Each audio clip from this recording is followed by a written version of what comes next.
Olá pessoal, aqui é o André Faria, sou diretor de tecnologia da Bluesoft. Eu quero te convidar a conhecer o Acelerato para você poder organizar melhor o seu backlog e acompanhar a evolução do seu projeto num Kanban virtual. Entre agora mesmo em acelerato.com e crie sua conta. Aproveite o papo reto.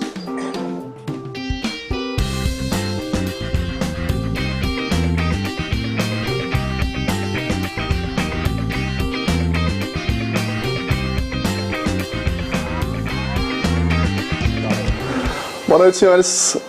Sou o Guilherme, aqui da Bluesoft.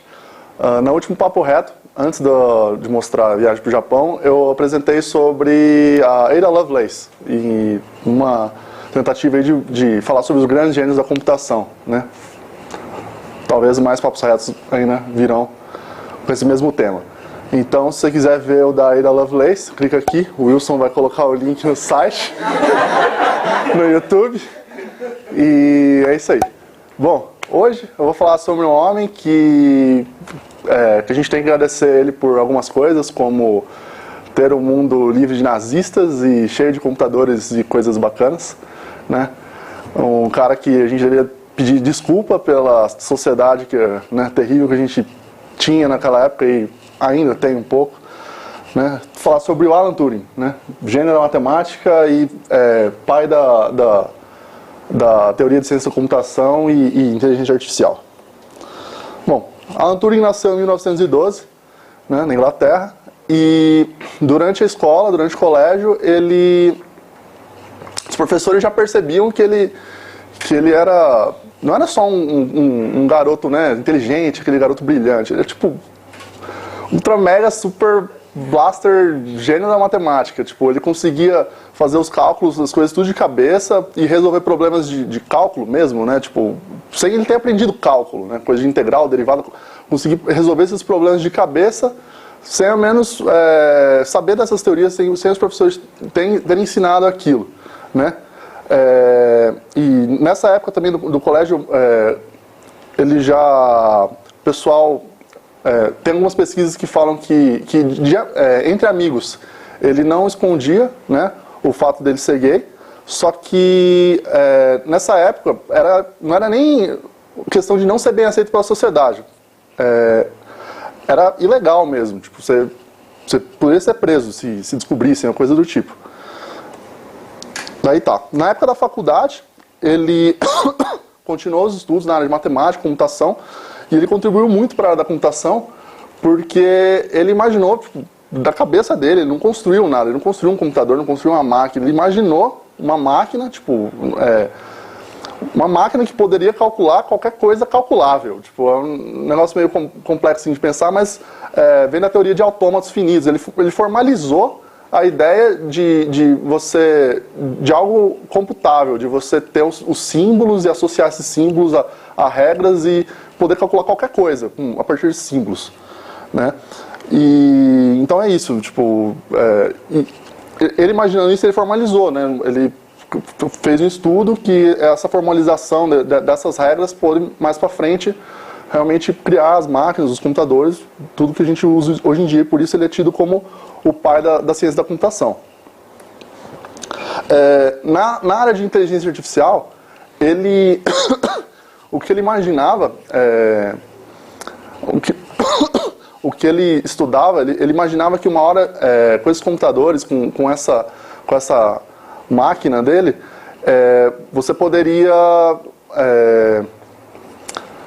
simular, tipo, fazer um teste, simular que um computador poderia responder igual um ser humano, poderia enganar outra pessoa a pensar que está conversando com o ser humano. Daí tem o clássico teste de Turing, né, ou os jogos da imitação, né, tem vários testes onde, por exemplo, você tinha 3 pessoas, e daí, tipo, o jogador A, ele tentaria enganar o jogador C, por exemplo, teriam 3 pessoas, uma delas entrevistaria 2, né, daí sendo o A um dos entrevistados, ele tentaria enganar sobre o sexo dela, tipo, você teria que adivinhar qual delas é homem e mulher. Ou então, mais pra frente, ele mudou o teste para falar qual deles é computador ou humano.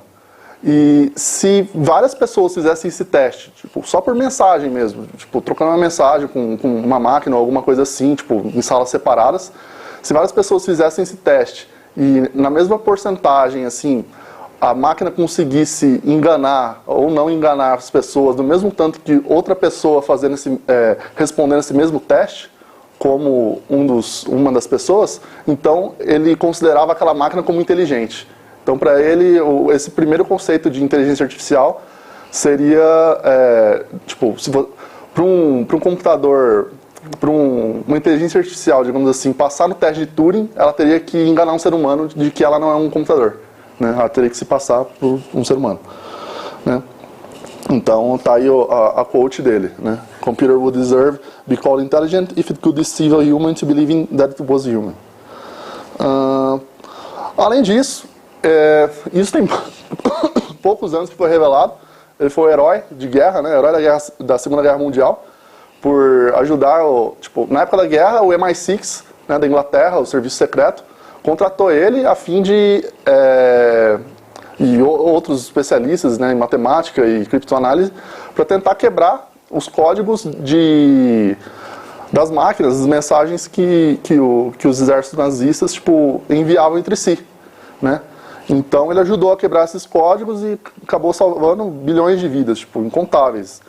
Essa é a máquina Enigma que o exército alemão utilizava. Todo dia mudava meio que um hash, assim, eles compartilhavam um hash diferente e através dos cabos viria uma mensagem por código Morse, e daí eles teriam que usar a máquina, colocar as letras que eles pegaram na mensagem, usar o código do dia para, transcrever a mensagem corretamente, né? E daí eles acabaram quebrando isso, imaginando que poderiam ter certas palavras que apareceriam com constância, como Heil Hitler, no final da frase, ou algumas outras palavras em comum, e daí nisso eles desenvolveram uma máquina gigantesca, um autômato que faria isso, faria esse trabalho de decifrar, de quebrar esse código, né? Essa história da Segunda Guerra Mundial e tudo mais, a história do Turing, é contada nesse filme que saiu no ano passado, né, The Imitation Game, né, o mesmo nome daquele teste de Turing, né, o jogo da imitação, né, foi com o ator Benedict Cumberbatch. Bem legal o filme, acho que ganhou algum Oscar ou foi só indicado, não lembro. Ele ganhou o Oscar. Ganhou, né? Verdade. Daí é isso, depois todo o trabalho que ele fez para o exército e tudo mais, ele voltou a trabalhar nos estudos dele da máquina de Turing, e começar a tentar desenvolver isso para um computador, de fato, uma máquina mesmo, para algo que, né, fosse utilizar aquilo, né? Porque antes disso era só teórico, era só uma formalização, um papel, uma coisa acadêmica.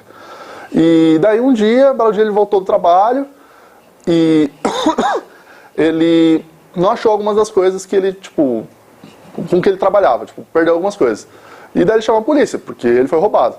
E daí a polícia chegou lá e tal, e, bom, você sabe, qualquer pessoa que poderia ter envolvimento nisso e tudo mais, né? Daí ele, no meio da investigação, ele falou meio que abertamente, não, talvez pode ter a ver com o meu namorado, ou não, ou alguma pessoa que conheça ele. Daí a polícia, opa, e daí pegaram no pé dele e levaram ele pra prisão.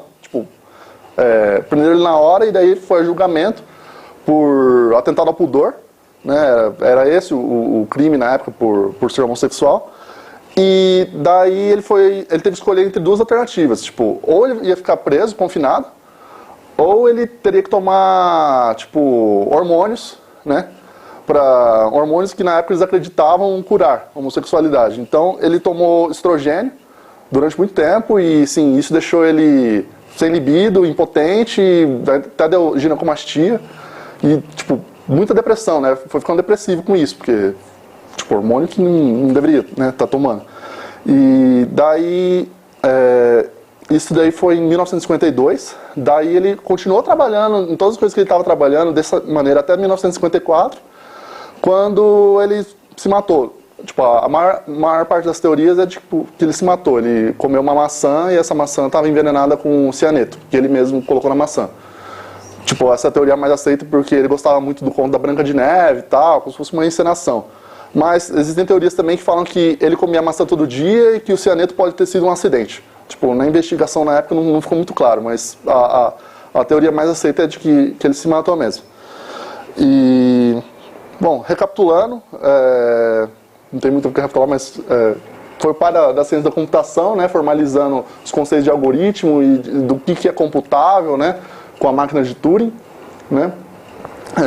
Abriu incentivou muito o lance da inteligência artificial, né, com o teste de Turing dele, e foi herói de guerra, né, salvou milhões de pessoas, e tipo, foi brutalmente, assim, teve um preconceito brutal em cima dele, tipo, teve uma morte que, assim, desnecessária, né. Voltando um pouco no lance da maçã, teve... Uns tempos atrás, estavam atribuindo, falando que o logo antigo da Apple poderia ser até por conta dele. Por ser uma homenagem a ele. Tipo, aquele logo antigo da Apple, o logo da Apple sempre foi a maçã mordida, né? Mas no início era a maçã mordida com as cores do arco-íris, que seria a bandeira LGBT. Então surgiu uma teoria de que o Steve Jobs poderia estar homenageando o Alan Turing, que foi tipo, o que tornou tudo isso possível, né, da computação e tudo mais. Só que depois o pessoal da Apple falou que não tem nada a ver e tal, mas sempre fica isso no ar. Bom, acho que é isso. O Alan Turing salvou um monte de gente, deixou nosso mundo cheio de computadores e coisas legais, e é uma pena que a sociedade tenha sido, né, tão cruel com ele. E às vezes ainda continue sendo cruel nesse tipo de situação. Muito obrigado. Qualquer pergunta, é só falar. Até para o próximo Papo Reto.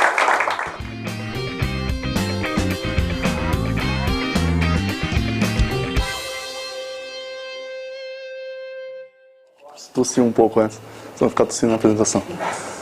Eu não sabia que ele morria. Quem assistiu o filme já sabe.